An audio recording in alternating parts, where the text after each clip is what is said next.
Indonesian president जो हैं वो आ गए हैं भारत के अंदर।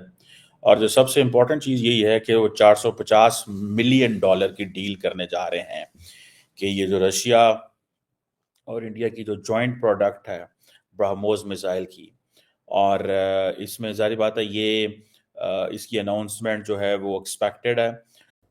निगरान हुकूमत में भर्ती सरकारी मुलाजमीन को फारिग करने का बिल खैबर पख्तूनख्वा असम्बली में पेश कर दिया गया। बिल का इतलाक 22 जनवरी 2023 से 29 फरवरी 2024 की सरकारी भर्तियों पर होगा। खैबर पख्तूनख्वा ज़राए इनकम टैक्स बिल 2025 भी असम्बली में पेश कर दिया गया। 15 करोड़ रुपए सालाना से ज़ायद ज़राए आमदन वाले अफराद पर सुपर टैक्स आयद होगा। मुझे तो समझ नहीं आती कि आपने छोड़ा भी है कि नहीं। कोई मंदिर हो गए और इसी तरीके से गुरुद्वारे वगैरह, तो वो कहते हैं रिलीजियस जो टूरिज्म है वो बहुत चल सकती है, उससे पाकिस्तान बहुत कमा सकता है, इसलिए कि बहुत से लोगों का यहाँ पे 47 के बाद जो है यहाँ पे कई मंदिर और ऐसे रह गए हैं जिससे बहुत अटैचमेंट है। नमस्कार दोस्तों, इंडोनेशिया के राष्ट्रपति भारत पहुंच चुके हैं। वो भारत के रिपब्लिक डे के लिए चीफ गेस्ट के तौर पर भारत आए हैं। साथ ही वो भारत से ब्रह्मोस मिसाइल भी खरीदेंगे, जिसकी खबर पाकिस्तान में काफी तेजी से चल रही है। पाकिस्तानियों का कहना है कि भारत अपने हमेशा रिपब्लिक डे पर कोई न कोई चीफ गेस्ट को बुलाता है, जिसके साथ भारत अरबों डॉलर का एग्रीमेंट भी कर, लेकिन पाकिस्तान को कोई मुंह नहीं लगाता। इसी हफ्ते किसी वक्त ये अनाउंसमेंट जारी बात है हो जानी है, आप या इन 2 दिनों में हो सकती है या इसके बाद में हो सकती है। और जो प्रबोवो सुबियांतो हैं वो आप समझ लें कि इस सिलसिले में ही is in the line where the West stands. India America की वो लाइन में खड़े हुए हैं। जिस तरह वो समझते हैं ना कि ये सारी की सारी जैसे कहते हैं ना, फाइनेंसिंग तो चाहिए, और इस फाइनेंसिंग को पूरा करने के लिए भी इंडिया रोल प्ले कर रहा है। उन्होंने कहा जी असला भी लें, कर्जा भी हम देते हैं, इन रिटर्न इंडिया को क्या मिलेगा? इन्फ्लुएंस। इंडिया को क्या मिलेगा? मजीद ग्राहक मिलेंगे। आपने एक चीज नोट की होगी कि इंडिया जो है वो अपनी जो मिलिट्री सेल्स है उसको बहुत ज्यादा प्रोजेक्ट करते हैं। वो उसकी क्या वजह है? Because they want to give an impression,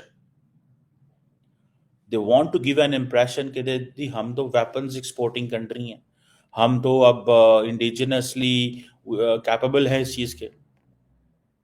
ठीक है। और दूसरा इंडिया को यह है कि फिलिपाइन ने लिया है, फिर इंडोनेशिया लेगा, और दोनों इंपॉर्टेंट मुल्क हैं इंडो पैसिफिक के, एशिया पैसिफिक के, इस रीजन के। So it's better to be there. And then ये एंटी शिप क्रूज मिसाइल हैं, और आपको पता है कि इस खित्ते के अंदर चाइनीज जो है ऑलरेडी बहुत ज़्यादा पेट्रोलिंग करते हैं। उनके बारे में ये है कि वो बड़ी बुलिंग करते हैं, अमेरिकन कहते हैं, सारे वो मुल्क कहते हैं। तो ये जितनी भी साउथ ईस्ट एशियन नेशंस हैं, they are trying to modernise the militaries. और पर्टिकुलरली जो साउथ चाइना जो सी है उस हवाले से देखा जाए। और अब क्योंकि डोनाल्ड ट्रंप आ गए हैं, डोनाल्ड ट्रंप ने भी देखना है कि इंडो पैसिफिक इसमें साउथ ईस्ट एशियन नेशंस के साथ, आसियान के साथ कैसे चीज़ों को लेके चलना है। मेरा ख्याल है कि ये जो खित्ते की ये जो ममालिक है ना, साउथ ईस्ट एशियन नेशंस, इनकी पोजीशन बिल्कुल डिफरेंट है। इनकी पोजीशन बिल्कुल डिफरेंट है। They are not dependent on the western world, on America. अभी तो इनको नई नई वो जिसे कहते हैं ना बेट डाला जा रहा है, इनको तो अपने साथ में लाया जा रहा है। तो ये एक समझ लें कि ये एक they are going to be in a position जहाँ पे वो आहिस्ता आहिस्ता वेस्टर्न फोल्ड में जाना चाहते हैं, क्योंकि इनका प्राइमरी मकसद ये है, क्योंकि ये सारे आसियान मुल्कों की जो तकरीबन $1 ट्रिलियन की ट्रेड है चाइना के साथ, तो ये नहीं चाहते कि हम चाइना को छोड़ें। अब खैर नहीं हो, देखना ये है कि अब बहुत सारे ऐसी आइलैंड्स हैं इंडोनेशिया के अंदर जहाँ पे सुनने में आ रहा है कि इंडियंस जो है वो डेवलपमेंट करना चाहते हैं। इंडिया जो है वो ट्रांसफ़र ऑफ टेक्नोलॉजी की भी बात कर रहा है ब्रह्मोस डील में। सिर्फ वेपन्स नहीं लिए जाएंगे, ट्रांसफ़र ऑफ टेक्नोलॉजी भी होगी। सो इसकी भी पॉसिबिलिटी है। और जो जिसे कहते हैं आपके इस चीज़ को वो एक रियलाइज करवाने की जरूरत है कि अगर ये ट्रांसफर ऑफ टेक्नोलॉजी उसको दे रहे हैं, मेरा ख्याल है डिफरेंट मुल्कों की डिफरेंट रीच है। कई गुरुद्वारे ऐसे हैं, तो अगर इंडिया से लोग आए तो उससे बहुत टूरिज्म के जरिए पाकिस्तान बहुत कमा सकता है। क्या ऐसा मुमकिन है?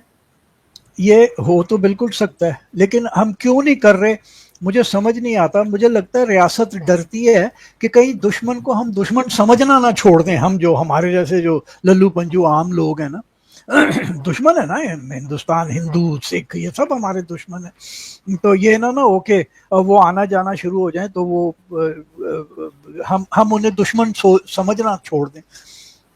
फिर पता नहीं, शायद किसी की दुकानदारी बंद हो जाएगी। मुझे तो यही समझ में आता है।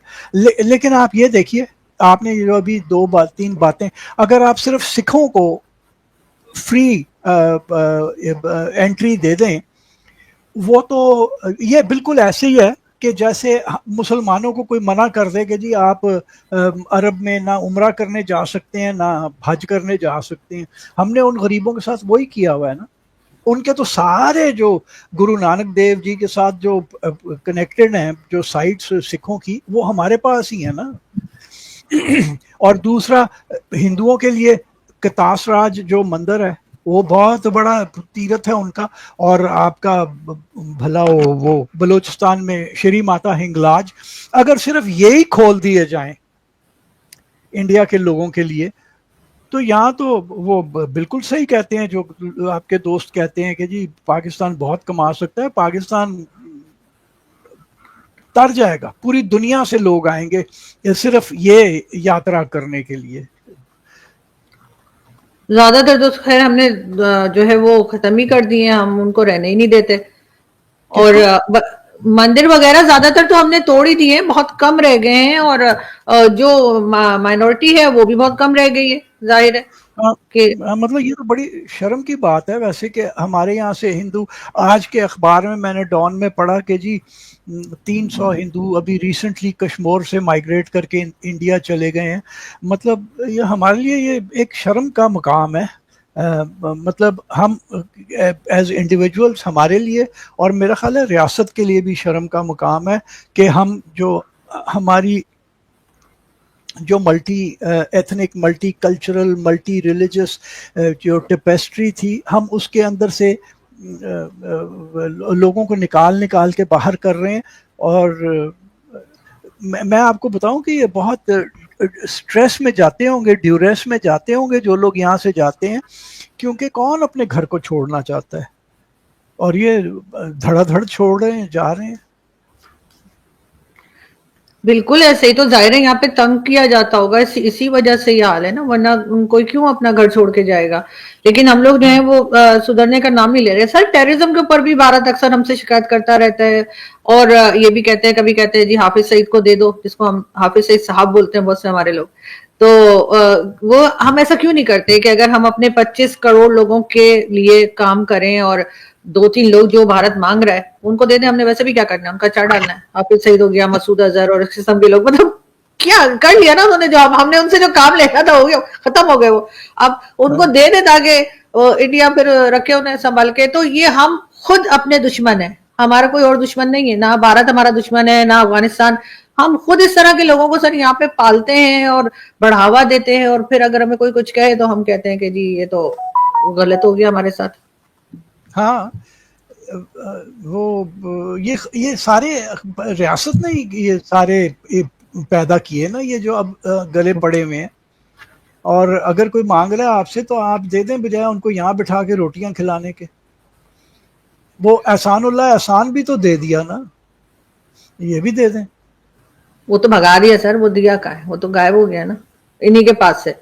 अच्छा, वो मजे की बात, उसके ऊपर इन्होंने भारत पे इल्जाम भी नहीं लगाया कि भारत ले गया, वरना हर एक के ऊपर तो यही कह देते हैं। वो अफगानिस्तान चला गया ना। तो दोस्तों, जिस तरह से भारत के रिश्ते इस वक्त मुस्लिम देशों से काफी तेजी से बढ़ रहे हैं, उसे लेकर के पाकिस्तान में काफी ज्यादा टेंशन का माहौल बना हुआ है, क्योंकि पाकिस्तान नहीं चाहता कि भारत इस प्रकार से मुस्लिम देशों के करीब हो, जिससे पाकिस्तान पूरी तरीका से नजरअंदाज हो जाए। क्योंकि पाकिस्तान चाहता है कि जिस तरह से भारत के रिश्ते मुस्लिम देशों के साथ हो रहे हैं वैसे ही पाकिस्तान के साथ हों, क्योंकि पाकिस्तान कभी नहीं चाहेगा कि भारत की दोस्ती मुस्लिम देशों से इतनी ज़्यादा हो जाए कि पाकिस्तान कभी कश्मीर का मुद्दा ही नहीं उठा सके, क्योंकि पैसे भी मुस्लिम देश अब पाकिस्तान की सुनते भी नहीं है। जिस तरह से एक के बाद एक मुस्लिम देश भारत के हथियारों में दिलचस्पी दिखा रहे हैं, उसे लेकर के पाकिस्तानी मीडिया में इस बात की काफ़ी ज़्यादा चर्चा है कि पाकिस्तान कभी भी भारत से दोस्ती नहीं करना चाहता, क्योंकि पाकिस्तान यदि भारत से दोस्ती कर लेता है तो पाकिस्तान को भी अरबों डॉलर का फ़ायदा हो सकता है, क्योंकि रिलीजियस टूरिज़्म काफ़ी ज़्यादा है। यदि पाकिस्तान भारतीयों को अपने यहाँ आने के लिए इजाज़त देता है तो पाकिस्तान भारत से काफ़ी ज़्यादा डॉलर कमा सकता है, क्योंकि पाकिस्तानी मीडिया का कहना है कि रिलीजियस टूरिज़्म से पाकिस्तान भारत से अरबों डॉलर कमा सकता है। आपकी क्या राय कमेंट में ज़रूर शेयर करें। यदि आप चाहें अपने चैनल को सब्सक्राइब करें, वीडियो पसंद आए तो लाइक करें, कमेंट करें और शेयर करें। जय हिंद, हो वंदे मातरम।